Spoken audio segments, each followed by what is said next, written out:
Hello friends, welcome to బైరీ talks. ఒక మంచి investment idea చెప్తున్నాను, జాగ్రత్త వినండి.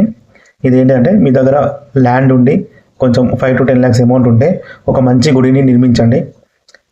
మీ దగ్గర మీ ఊళ్ళో ఏదో ఒక గుడి ఉంటుంది. ఆ గుడి కాకుండా suppose for example Hanuman temple కాకుండా వేరే వెంకటేశ్వర స్వామి అయినా, లేకుంటే ఏదైనా దేవత, ఏదైనా ఎల్లమ్మ తల్లి కానీ, ఇలాంటి దేవతలు ఉంటారు కదా, సరస్వతి టెంపుల్ కానీ, ఇలాంటి కొత్త మీ ఊళ్ళో లేని టెంపుల్ బిల్డప్ చేయండి.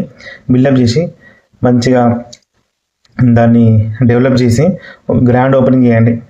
ఓపెనింగ్ చేసినాక అందులో పనిచేసే మీకు ఖర్చు ఏముంటుంది అంటే, అందులో పనిచేసే సిబ్బందికి డివోటీస్ ఉంటారు కదా, డివోటీస్ ఎట్లయినా వస్తూ ఉంటారు పోతూ ఉంటారు. అందులో సర్వెంట్స్ ఉంటారు కదా, వాళ్ళకి జీతాలు కట్టాలి. అది కొంచెం మీకు ఒక 3-4 lakhs వర్కింగ్ క్యాపిటల్ కింద పెట్టుకోండి.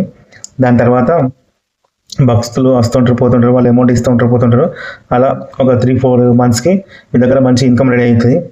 ఆ ఇన్కమ్ మిస్యూజ్ చేసుకోవద్దు. జస్ట్ మీరు శాలరీ కింద తీసుకోవచ్చు. ఆ అమౌంట్ గుడికి డెవలప్ చేయడానికి, అన్నదాన కార్యక్రమం చేయడానికి, దీనికి మాత్రమే యూజ్ అవుతుంది. మిస్యూజ్ అయితే చేయొద్దు. ఆ గుడిని డెవలప్ చేయొచ్చు, పక్కన ఇంకా వేరే గుడి అట్లా కట్టచ్చు అనమాట. ఇది కేవలం మీకు సెకండ్ ఇన్కమ్ అంటే శాలరీ కింద మాత్రమే ఉపయోగపడుతుంది. మీకు పెట్టిన ఇన్వెస్ట్మెంట్కి రిటర్న్ అన్నమాట.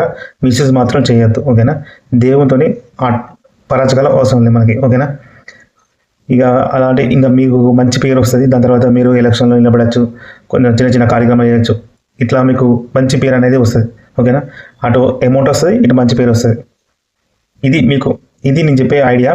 మీకు నచ్చి చేసుకుంటే చేసుకోండి, ఓకేనా. Thank you for watching. మన ఛానల్ సబ్స్క్రైబ్ చేసుకోండి, అలాగే లైక్ చేయండి. Thank you for watching.